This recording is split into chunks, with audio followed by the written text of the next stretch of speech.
Do you remember the storm? The bronze doors banging. The roses in cellophane. The man who gave the get-together party and was never seen again. Do you remember how the sun came out our last evening?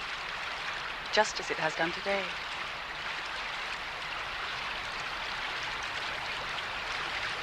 So much to remember. How many days have there been since then when we haven't seen each other? 100, do you think? Oh, not so many. 2 Christmases. To keep up appearances for the sake of the children. Oh, and the 3 days of good taste before I followed you to Capri. Our first summer. Remember how I hung about in Naples and then followed? How we met by arrangement on the hill path and how flat it felt. I went back to the villa and said, Papa, who do you think's arrived at the hotel? And he said, Charles Ryder, I suppose. And I said, whatever made you think of him? And he said, he seems to have a penchant for my children. It was the time you had jaundice and wouldn't let me see you. And when I had flu and you were afraid to come. Yes. 100 days. Out of 2 years and a bit. Not a day's coldness or mistrust or disappointment.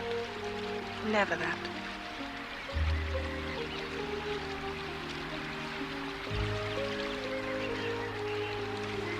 Let's go and change.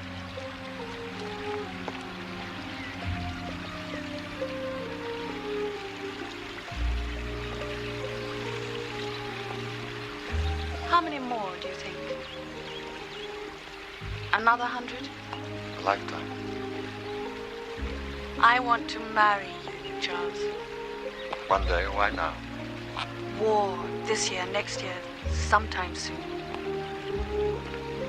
I want a year or 2 with you of real peace. Isn't this peace?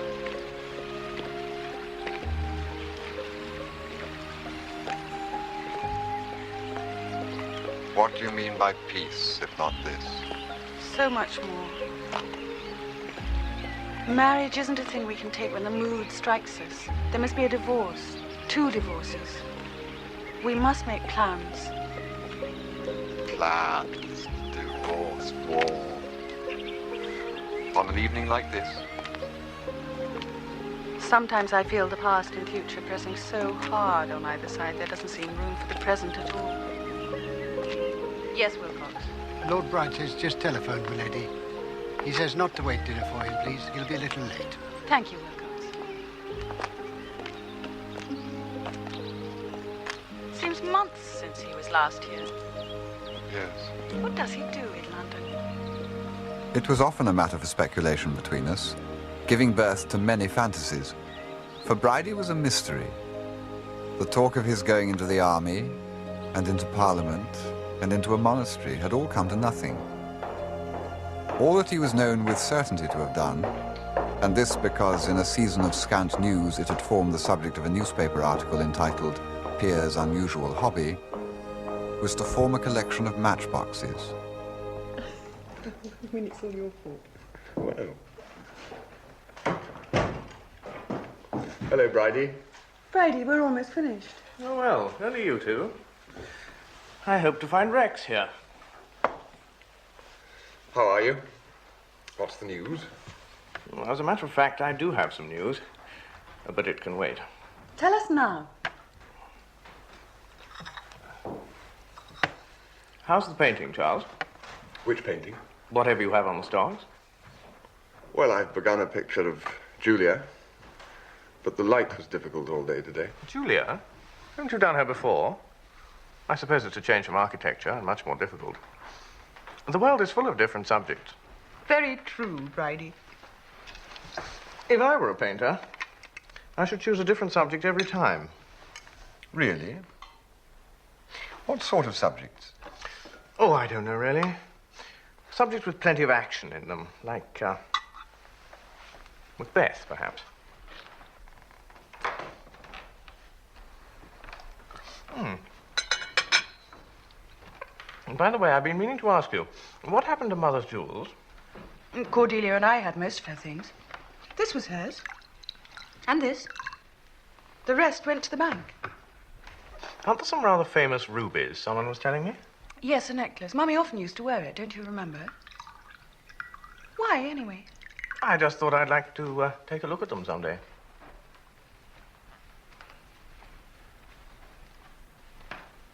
I say, Papa isn't going to pop them, is he? He's not in debt again. No, nothing like that. Come on, Bridie, don't be so mysterious. Out with it.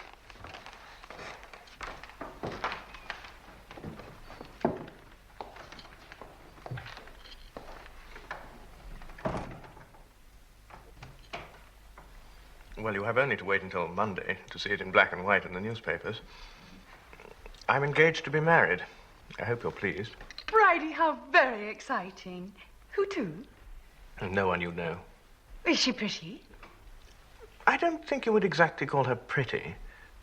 Comely is the word I think of in her connection. She's a big woman. Fat?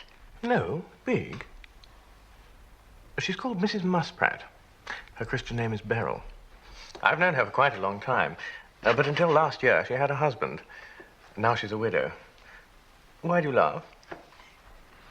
I'm sorry, it's not in the least funny. It's just so unexpected. Is she about your own age? Just about, I believe. She has 3 children. The eldest boy has just gone to Ampleforth. She is not at all well off. Where did you find her? Her late husband, Admiral Musprat, collected matchboxes.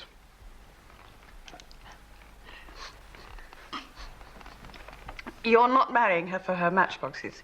No, the whole collection went to Falmouth Town Library. I have a great affection for her.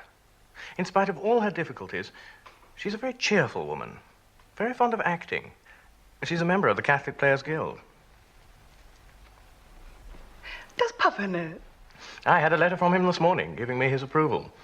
He's been urging me for some time to marry. Well, congratulations, Bridie. Yes. Congratulations. Thank you. Thank you. I think I'm very fortunate.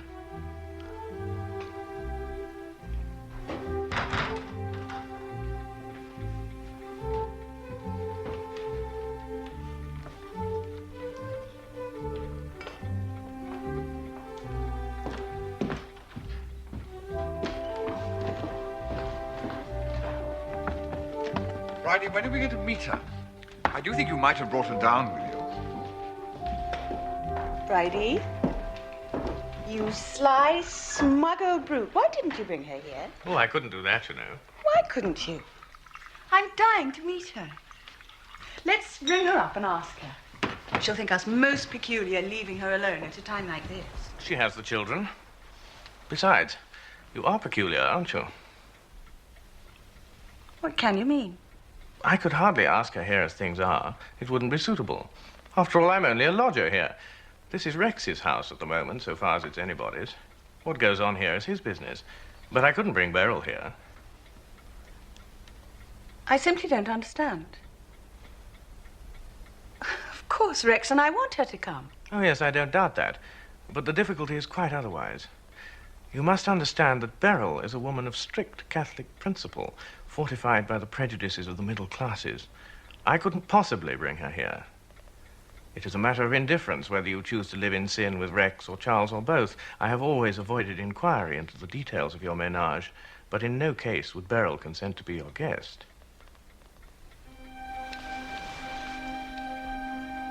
Why, you pompous ass. I may have given the impression that this was a marriage of convenience. I cannot speak for Beryl. No doubt the security of my position has some influence on her. Indeed, she has said as much. But for myself, let me emphasize, I am ardently attracted. Bridie, what a bloody offensive thing to say to Julia. There was nothing she should object to. I was merely stating a fact well known to her.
too cold?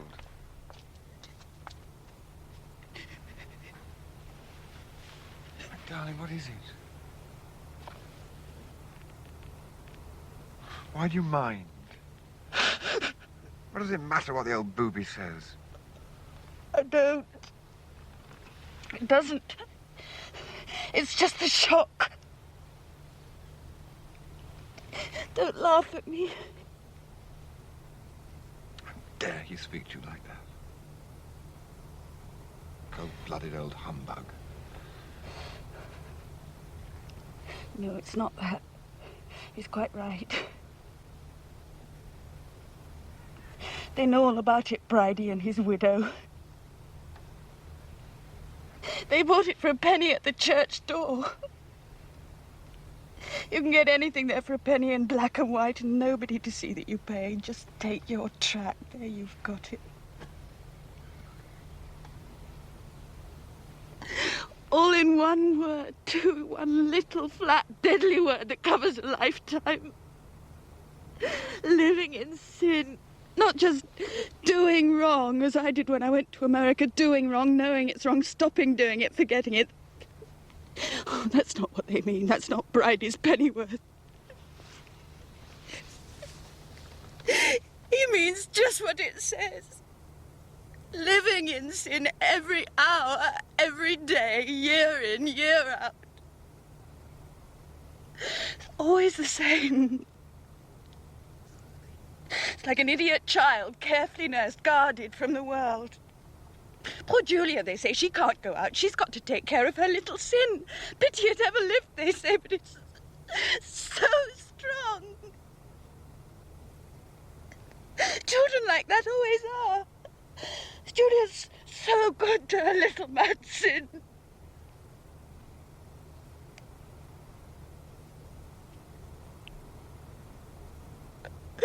All those years when I was trying to be a good wife in the cigar smoke. When I was trying to bear his child. Torn in pieces by something already dead. Putting him away, forgetting him. Finding you. The past 2 years with you. All the future with you or without you. War coming.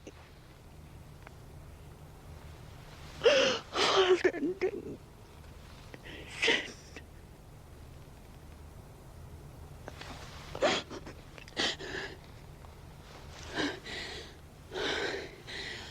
It's a word from so long ago. From Nanny Hawkins stitching by the hearth. And the nightlight burning before the Sacred Heart.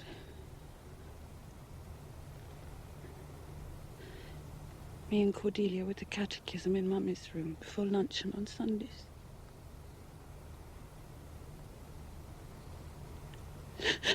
Mummy carrying my sin with her to church, bowed under it.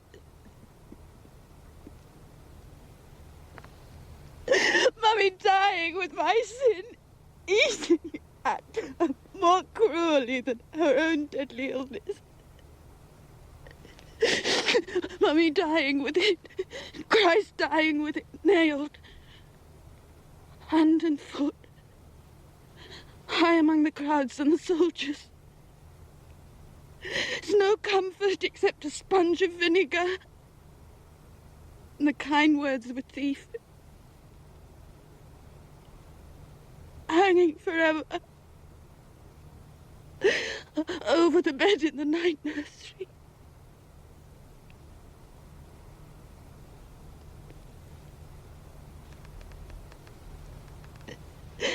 There's no way back. The gate's barred.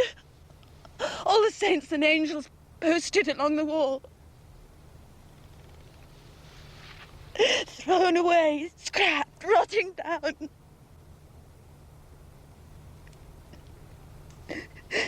nameless and dead.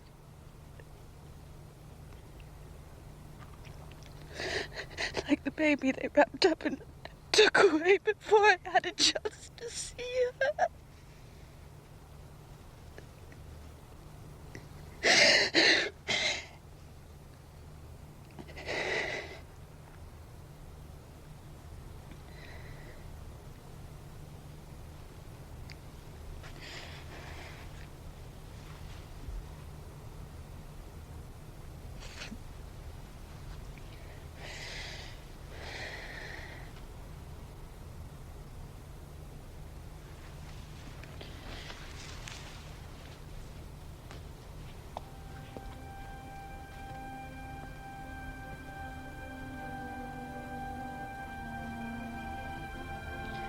Well, Bridie is one for bombshells, isn't he?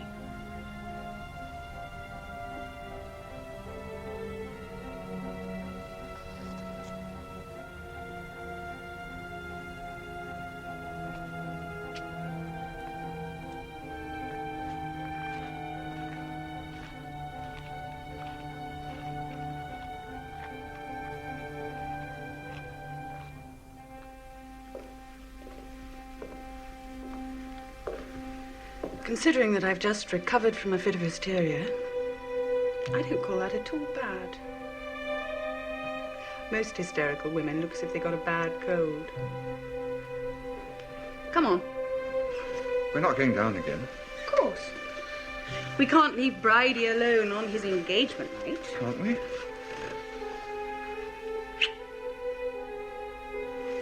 I'm sorry about that appalling scene, Charles. I can't explain.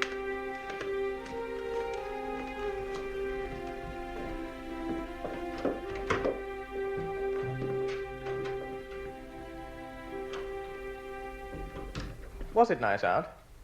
If I'd known you were going, I'd have come too. It's rather cold. I hope it's not going to be inconvenient for Rex moving out of here. You see, Barton Street is much too small for us and the 3 children. Besides, Beryl likes the country. In his letter, Papa proposed making over the whole estate right away. I'm sure he'll be sorry to leave. Oh, don't worry, Rex will find another bargain somewhere. Trust him. Beryl has some furniture of her own she's very attached to.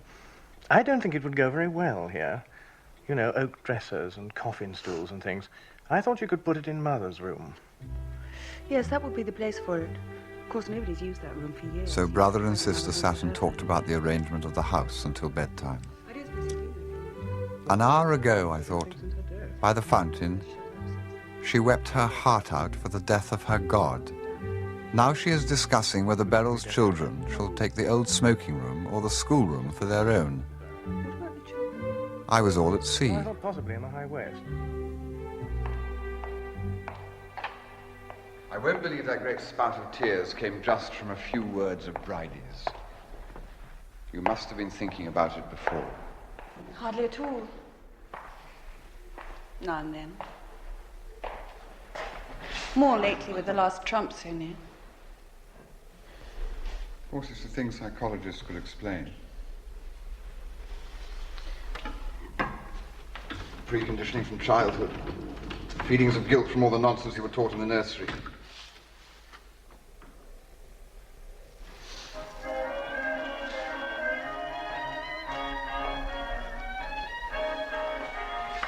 But you do know in your heart that it's all bosh, don't you?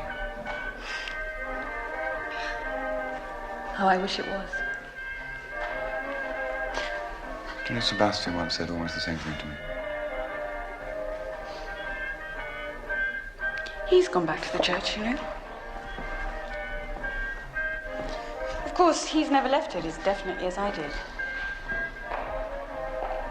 I've gone too far. There's no turning back. I know that, if that's what you mean by thinking it all bosh.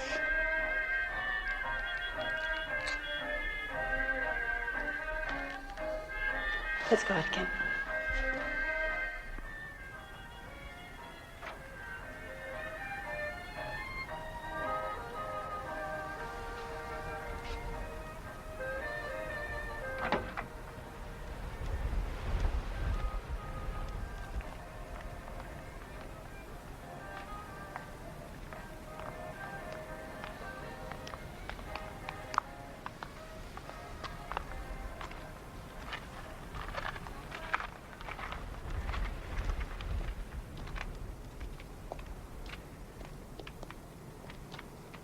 Looks like the setting for a comedy. Scene, a baroque fountain in a nobleman's grounds. Act 1, sunset. Act 2, moonlight. Act 3, towards dawn. The characters keep assembling at the fountain for no very clear reason. Comedy? Drama, tragedy, farce, what you will. This is the reconciliation scene. Was there a quarrel? Misunderstanding and estrangement in Act 2. Don't talk in that damn bounderish way. Why must you see everything second-hand? Why must this be a play? It's a way I have. I hate it.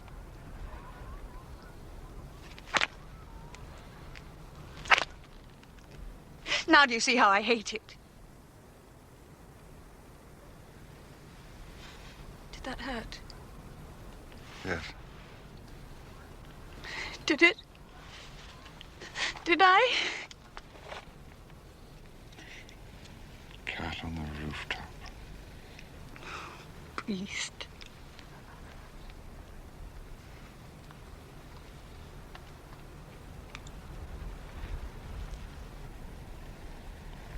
Cat in the moonlight.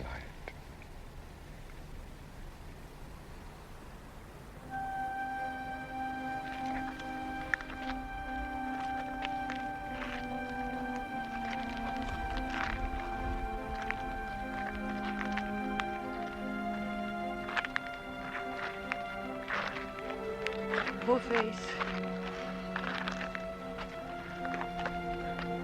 Will there be a mark tomorrow? I expect so.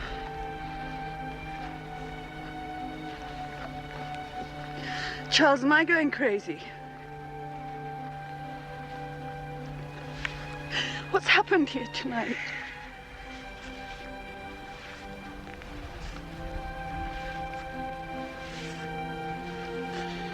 I'm so tired.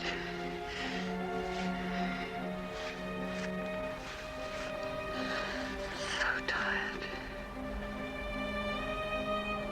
Tired and crazy and good for nothing. All I can hope to do is put my life in some sort of order. That's why I want to marry you. I should like to have a child. That's one thing I can do.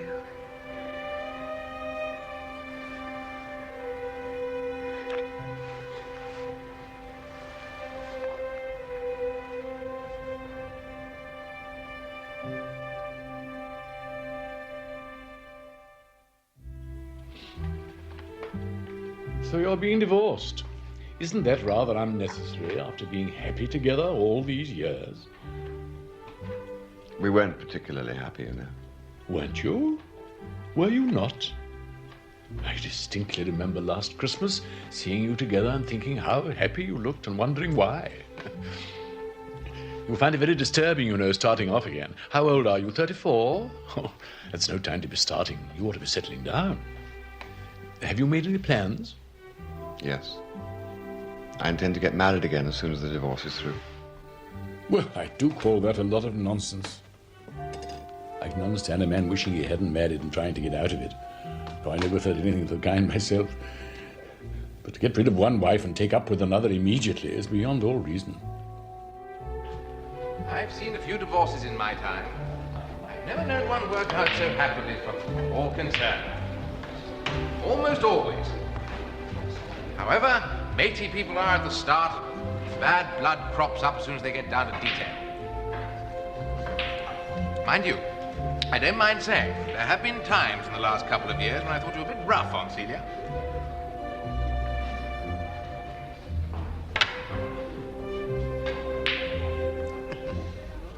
Of course, it's different when it's one's own sister. But, I've always thought her a jolly attractive girl. It's not a girl any chap'd be glad to have. Artistic, too. Just down your street.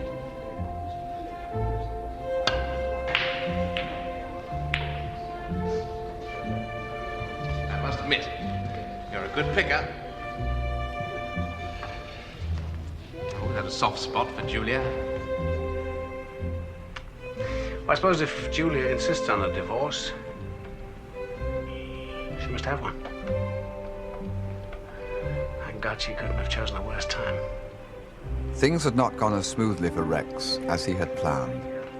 Only war could put his fortunes right and carry him into power. A divorce would do him no great harm, but he was like a gambler with a big bank running. He could not look up from the table.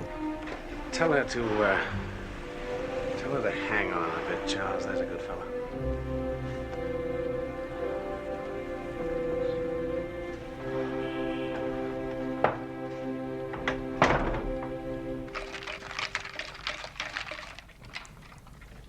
I met the widow at luncheon.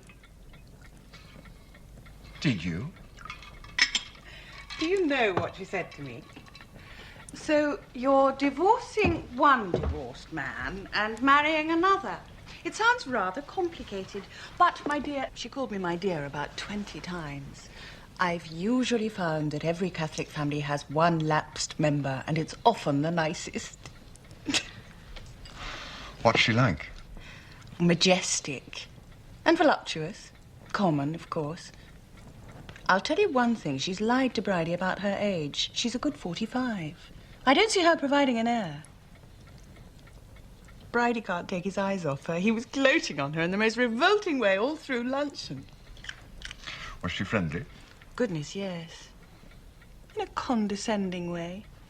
I think it put her rather at ease to have me there as the black sheep. She concentrated on me, in fact. Said rather pointedly she hoped to see me often in London. I think Bridie's scruples only extend to her sleeping under the same roof with me. Apparently, I can do her no serious harm in a hat shop or hairdresser's. And the scruples are all on Bridie's part, anyway. The widow is madly tough. Does she boss him? Not yet, much. He's in an amorous stupor, poor beast, and doesn't really know where he is.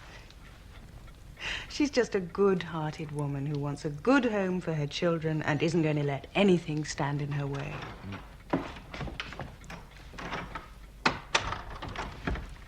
A telephone message, milady, from Lady Cordelia. Lady Cordelia? How marvellous. Where is she? In London, milady. Wilcox, how lovely. Is she coming home? Just starting for the station, milady. She'll be here after dinner. Thank you.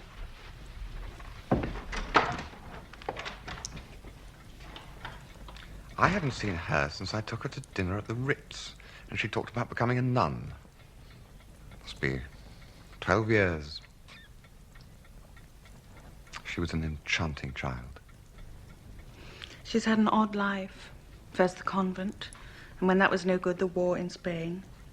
Then staying on when the war was over and helping in the camps.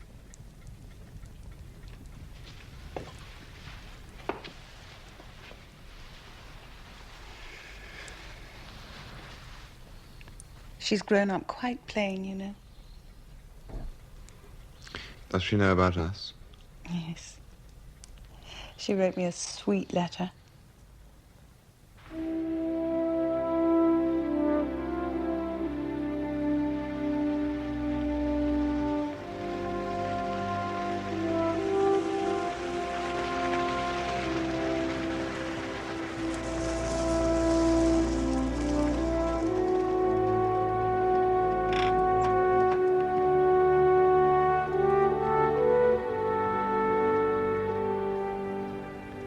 It hurt to think of Cordelia growing up quite plain. To think of all that burning love spending itself on serum injections and delousing powder. When she arrived, tired from her journey, rather shabby, moving in the manner of one who has no interest in pleasing, I thought her an ugly woman. 'Twas odd, I thought, how the same ingredients, differently dispersed, could produce Brideshead, Sebastian, Julia, and her. It's wonderful to be home. My job's over in Spain. The authorities were very polite. Thanked me for all I'd done. Gave me a medal. And sent me packing. Mind you, it looks as though there'd be plenty of the same sort of work over here soon. Rex seems pretty certain. He's made up his mind there's going to be war. I wonder what Papa will do. Where is Rex? Is he coming down? No. The lawyer's insisted on a formal separation, so he's moved back to London. I'm only staying until Bridie's installed with the widow and her children. He wrote to me and said if I was homeless, I could stay here after they moved in. I don't know, though. Mrs. Musprat and the 3 boys. Maybe I'll get myself a flat in London.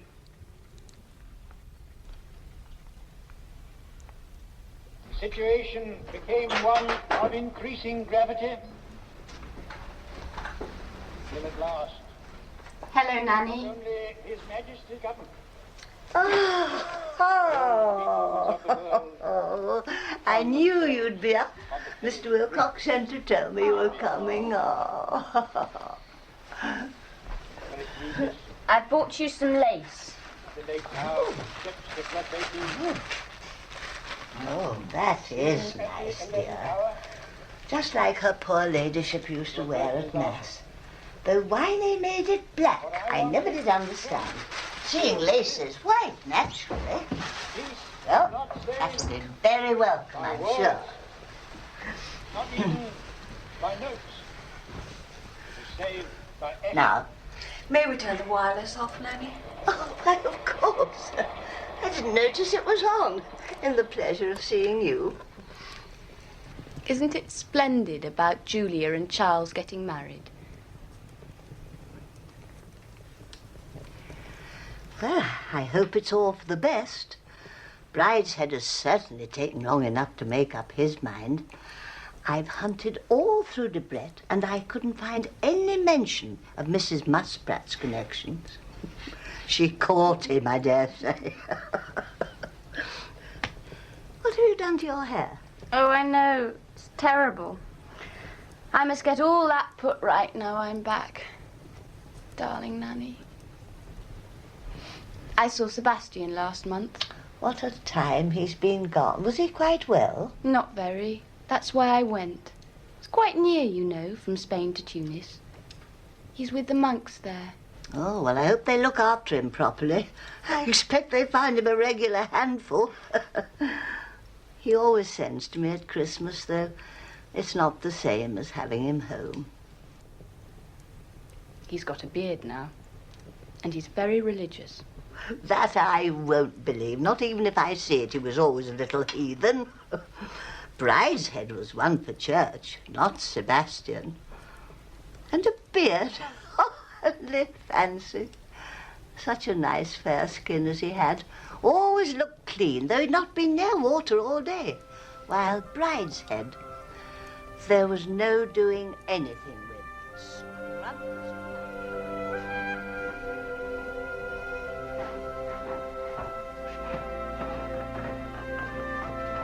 Cordelia. What? Come and tell me about Sebastian. Not now, Charles. It's a long story. Tomorrow. Good night. Good night. I had not forgotten Sebastian. He was with me daily in Julia. Or perhaps it was Julia I had known in him in those distant Arcadian days. Every stone of the house had a memory of him. And hearing him spoken of by Cordelia as someone she had seen a month ago, my lost friend filled my thoughts. I heard he was dying. A journalist in Burgos told me who'd just arrived from North Africa. A down-and-out, called Flight, whom the people said was an English lord, had been found starving and taken into a monastery near Carthage.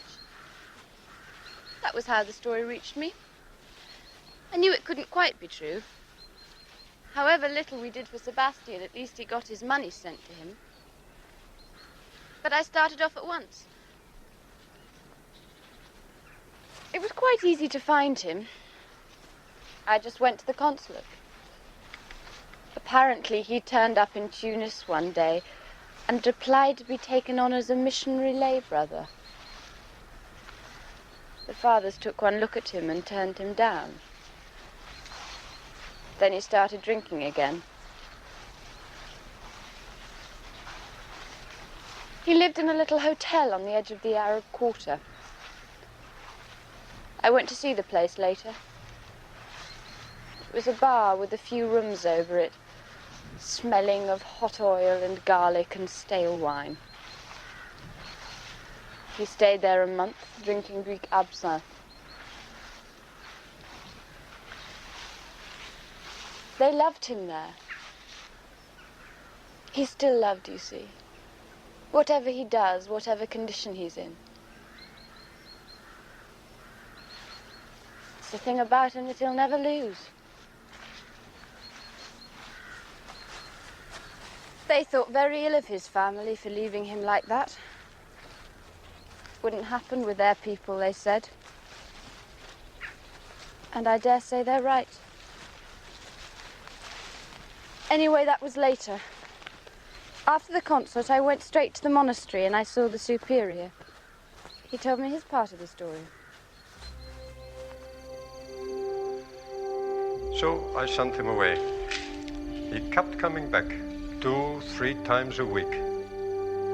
Always drunk, until I gave orders to the porter to keep him out. He must have been a terrible nuisance to you. I don't know what I can do to help him, except pray. Finally, we found him unconscious outside the main gate. He had fallen down and had lain there all night. At first we thought that he was merely drunk again. Then we realized that he was very ill. So we took him to the infirmary. He has been there ever since. They'd given him a room to himself just off the cloisters. He looked terrible. Any age. First he couldn't talk much, but I stayed a fortnight with him till he was over the worst of his illness. And then he told me what had been happening to him. It was mostly about Kurt, his German friend. Well, you've met him, so you know all about that. He sounds gruesome. He said they went to Greece, and Kurt had got arrested after some brawl and sent back to Germany. It was the time when they were rounding up all their nationals from all parts of the world to make them into Nazis. Sebastian followed.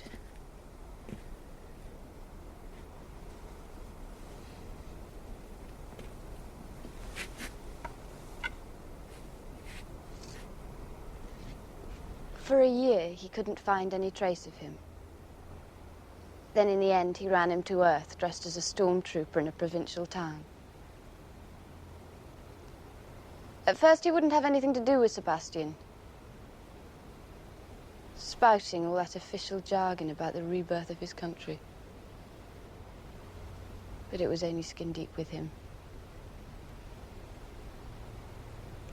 6 years of Sebastian had taught him more than a year of Hitler. Eventually, Kurt chucked it and admitted that he hated Germany and wanted to get out. I don't know how much it was simply the call of the easy life sponging on Sebastian. He said it wasn't entirely that.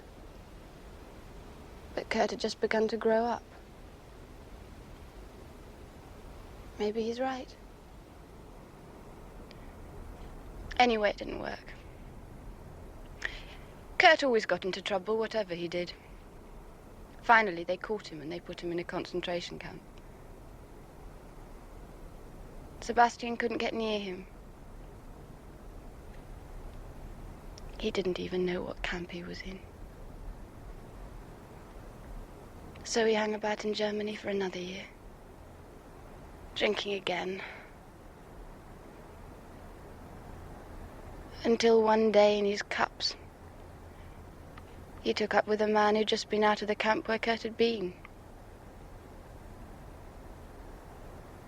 And learned that he'd hanged himself in his hut in the first week.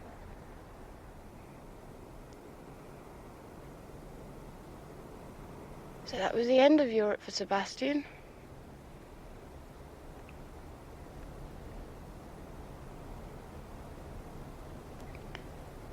He went back to North Africa, where he'd been happy.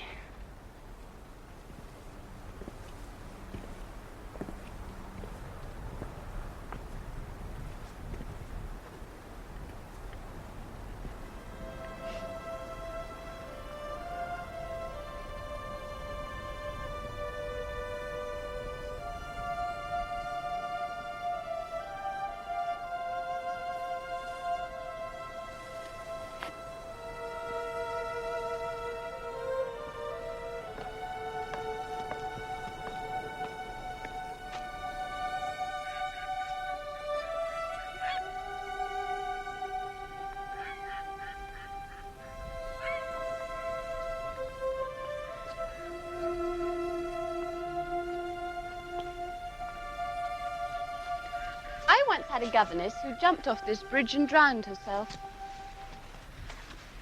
I know. How could you know? It was the first thing I ever heard about you. Before I ever met you. How very odd.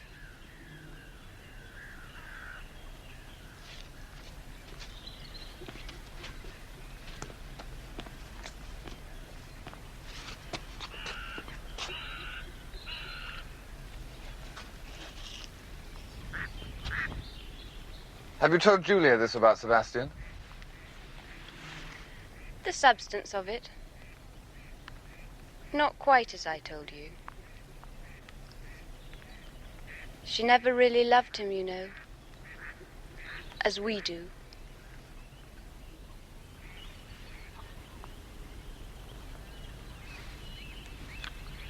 Poor old Sebastian. It's quite pitiful. How will it end? I think I can tell you exactly, Charles. I've seen others like him. And I believe that they are very near and dear to God. They'll let him stay there, living half in and half out of the community. He'll be a great favourite with the old fathers, and something of a joke with the novices. There are usually a few odd hangers-on in a religious house. You know, people who don't quite fit into either the world or the monastic rule. I suppose I'm something of that sort myself. But as I don't happen to drink, I'm more employable. He'll disappear for 2 or 3 days every month or so. And they'll all nod and smile and say, "Old Sebastian on a spree again." Then one day, after one of his drinking bouts, he'll be picked up at the gate dying and show by the mere flicker of his eyelids that he is conscious when they give him the last sacraments.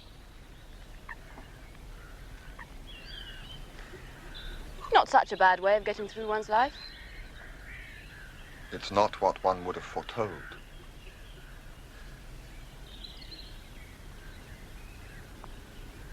I suppose he doesn't suffer.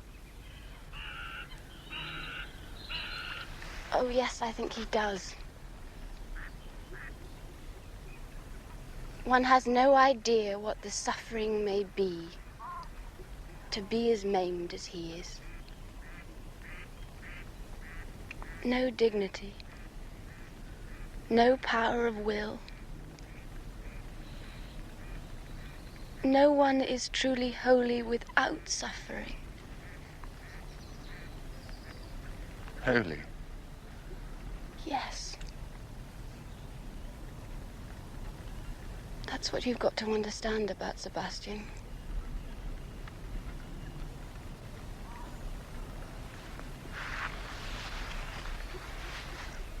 He's in a very beautiful place, you know. White cloisters, a bell tower, rows of green vegetables, and a monk watering them when the sun is low. You knew I wouldn't understand.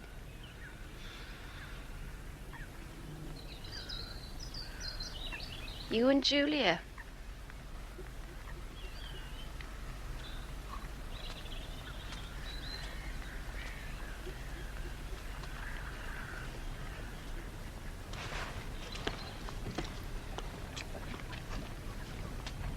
Tell me, Charles, when you first met me last night, did you think, poor Cordelia, such an engaging child, grown into a plain and pious spinster, full of good works? Did you think thwarted? Yes, I did. But now I'm not so sure. It's funny, you know. That's exactly the word that I thought for you and Julia when I saw you up in the nursery with Nanny. Thwarted passion, I thought. My divorce case, or rather my wife's, was due to be heard about the same time as Brideshead was married. But he was to have no triumphal return. Lord Marchmain, with a taste for the dramatically inopportune, declared his intention, in view of the international situation, of returning to England and passing his declining years in his old home.